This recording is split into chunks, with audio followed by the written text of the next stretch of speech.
Let me offer just kind of some reflections and sharings that may suggest an approach for people of faith, and specifically, I'm Christian and I'm Episcopalian, for people who are followers of Jesus of Nazareth. And it's not as simple as just kind of saying, what would Jesus do? That's kind of like, what Honda would Jesus drive or something like that. But so it's not quite that simple, but it's not as complex as it could be made out to be. And let me just offer a passage of scripture. It's from the first chapter of Genesis, the creation story. And you remember the creation story builds up over the course of 7 days of creation. I mean, this is Hebrew poetry, but it builds up over 7 days of creation. And on the sixth day, which is almost at the pinnacle is the creation, the institution of the Sabbath as part of the creation. On the sixth day, the text says, "Then God said, 'Let us make humankind in our image, according to our likeness.' So God created humankind in his image. In the image of God, he created them. Male and female, he created them." Now, I don't want to do a quick Bible study with you, but let me do one anyway. It is very clear when the Hebrew writer, when that poet says God creates humankind in God's image, or humankind or mankind or whatever, we assume that means everybody. But the writer makes a point of making sure you can't miss the point. Male and female, he created them in his image.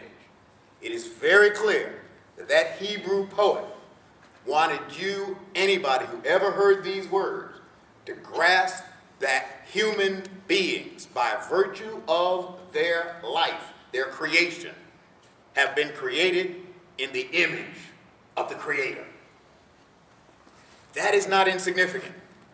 And I think that may well be one of the critical foundations for any Christian or Jewish approach to a situation like this. The doctrine of the Imago Dei is not talked about a whole lot. But let me tell you, it is a starting point. If you look through the scriptures, you'll find other passages that flesh out what's going on, how this understanding may have been interpreted in the biblical saga. Later in Genesis 6, there's a passage or Genesis 9, excuse me, it's in the Noah story. There's a passage where God is clearly frustrated with the human race, and because they're killing each other. Nothing new under the sun. And in this frustration, it's clear that God is trying to get folk to stop killing each other. And in the 9th chapter of Genesis, there's this fascinating verse. It says, and I quote, "Whoever sheds the blood of a human, by a human shall that person's blood be shed." Now, again, it's an attempt to try to protect life. Why?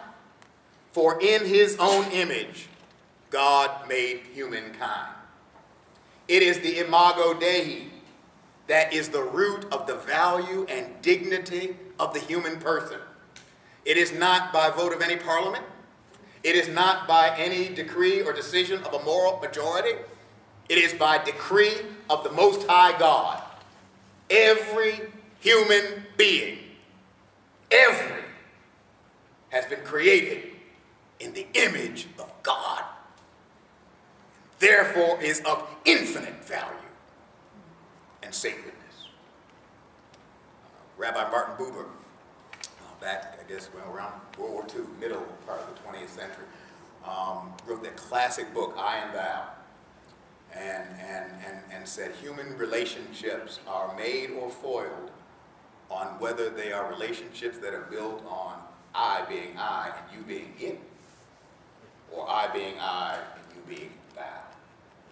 If you are it, I can do anything I want to with you, because an it is as valuable as a cockroach.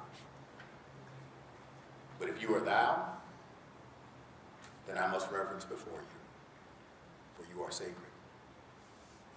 That is what the first chapter of Genesis is declaring.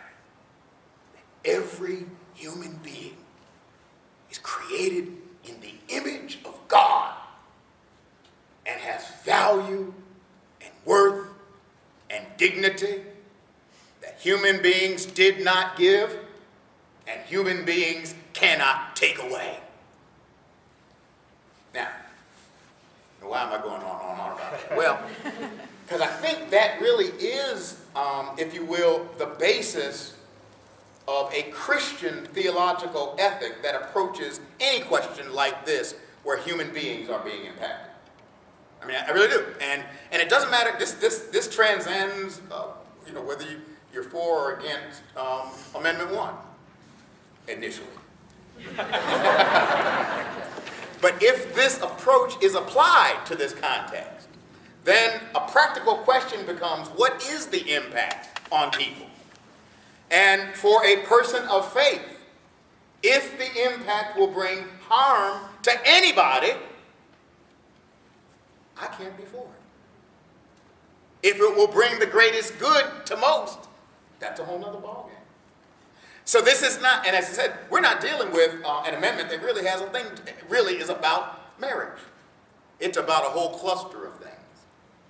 What we are beginning to realize is that the impact on the people of God, the impact, not just on gay and lesbian people, the impact on children, the impact on many heterosexual, the impact will be harmful and negative.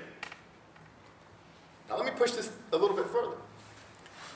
It's there in the New Testament. In the New Testament, in the Epistle of James, in the 3rd chapter of James, I know everybody's read the 3rd chapter of James, but it's the one where James is trying to, Christians back then used to fuss and fight in churches periodically. They don't do that today. But, and James clearly is dealing with some fussing and fighting in church. And at one point he says this, and I quote, this is in chapter 3, where he's going on, he's talking about the power of the tongue.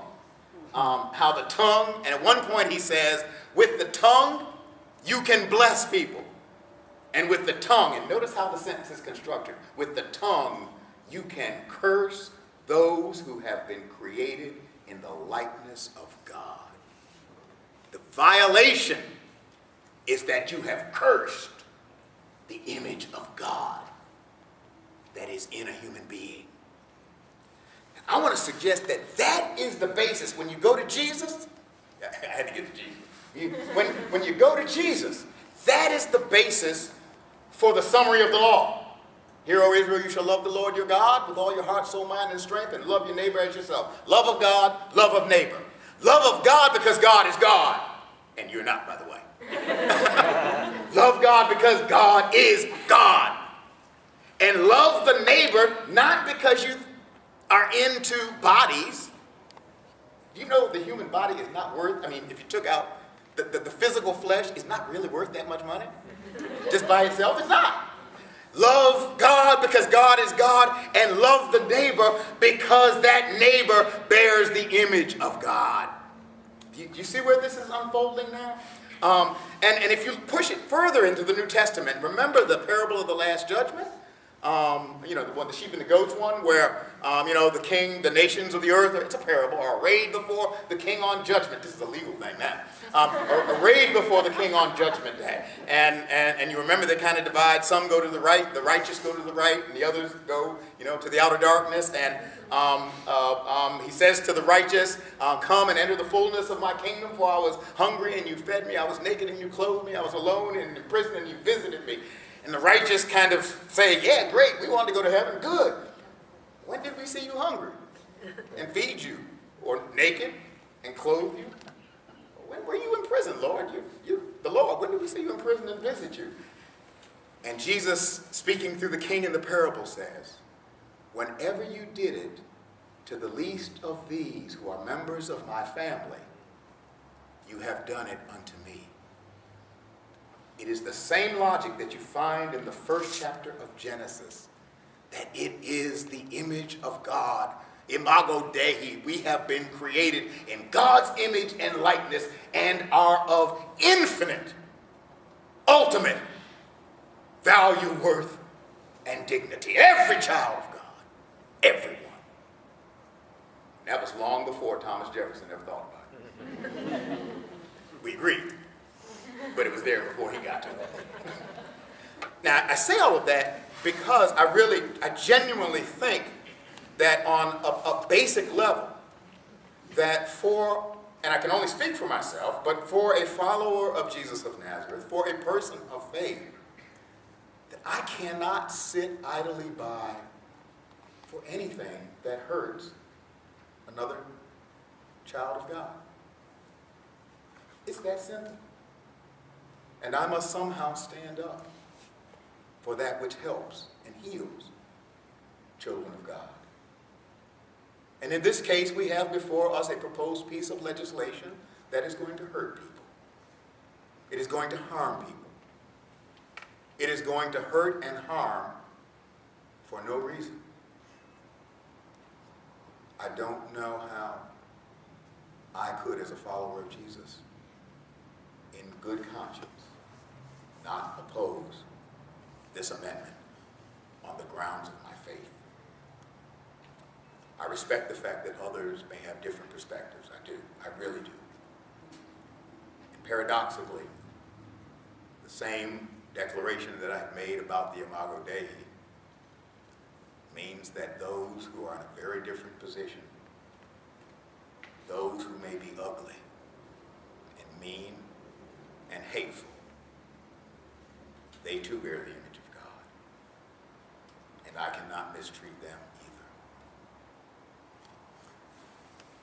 There's a book that's, I'm not sure how old it is, and I have not, my wife said, don't you get up quoting books you ain't read. But I haven't actually read it, but it's entitled Martin Luther King and the Image of God. And it's by a scholar named Jim Willis.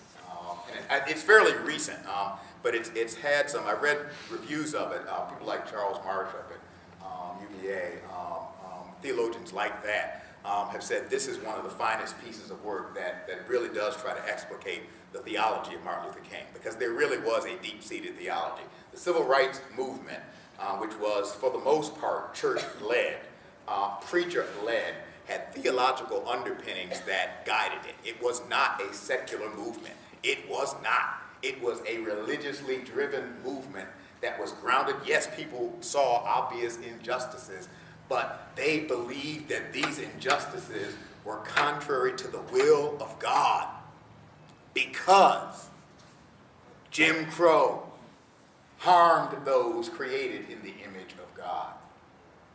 Desmond Tutu, apartheid is evil because it harms the children of God made in his image, both the oppressor and the oppressed.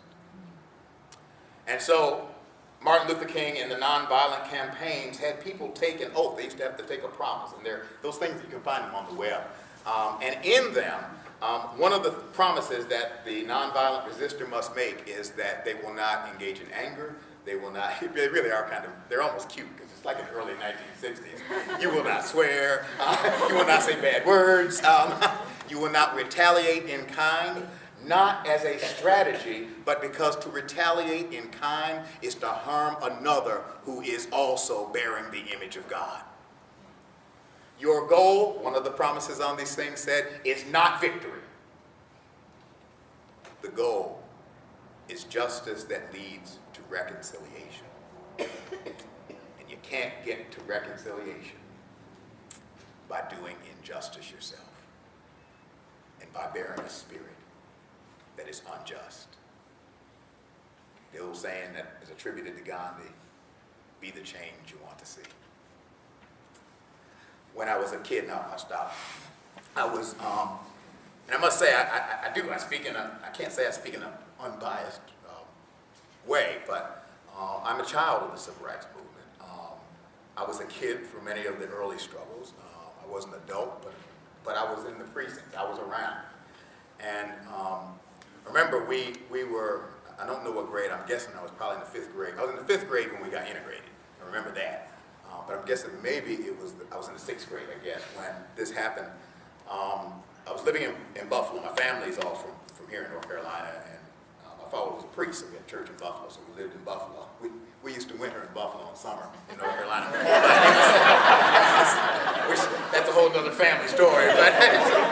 But I probably was in the 6th grade, now that I think about it, because I think we had already been integrated. And they'd integrated the schools by order of Federal District Court. John Curtin was the judge. And as long as he oversaw, as long as the courts were involved, the process of desegregation happened. And as soon as those decrees were removed, things went back to usual. We've seen that happen here, but that's another story. Anyway, we were integrated. Desegregation happened when I was in the 5th grade, so this is probably 1963, because I was in the 5th grade when John Kennedy was killed. So this would be 63. In 64, about a year later, something happened in the school systems, and I know it had to do with administrators apparently unfairly punishing black kids. And there was one particular instance that I do remember of a principal actually beating a kid with a ring. And the administration didn't do anything. And apparently negotiations just broke down. So finally, the black preachers in the city, my daddy was one of them, the black preachers decided that they were going to boycott the public schools. They were going to pull the kids out for a day. And the reason they were going to do that, because every day per pupil attendance, there's state money that comes in. So if the kids ain't there, the money ain't coming. And so the reality, at this point, they figured, okay, we'll appeal to the conscience, but we'll start with the wallet. And so they did. And so we were pulled out, and I remember, and they explained it to us at church, and I don't remember. I remember in Sunday school they were telling us what could be going on. And I remember kind of being excited about this prospect, because the language was freedom.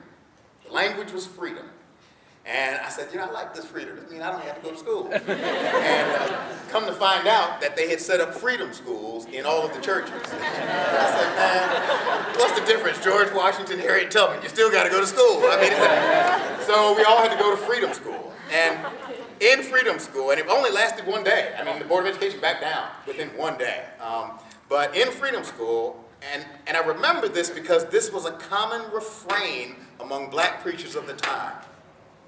They said over and over, everybody, in those days they said every man has been created in the image and likeness of the Most High God, and we are all therefore equal, and there will be no second-class citizens. Everyone, image of God. Nobody has any more of that image than anybody else. We are all equal. And therefore, there can be no second-class citizens. That's what this book, I already know what they're talking about, because that's what this book is talking about as the theology of Imago Dei that undergirds the entire moral edifice of the civil rights movement. And I dare say, that may be a theological principle where we can stand at this moment. So God created humankind in his image. In the image of God, he created them. Male and female, he created them. One last story, and now we'll shut up. Okay. They're used to this. This happens, but I really am finished. Murdoch Smith, who some of you all know, is the rector of St. Martin's in Charlotte, and he gave me permission to say this. Years ago, he told me this, and I sent him an email to confirm that I had the right memory. His mother, all while he was growing up, quoted what I think may be a Hasidic saying. She told her children this over and over again. She said, the saying goes that before every human child of God goes 10,000 angels declaring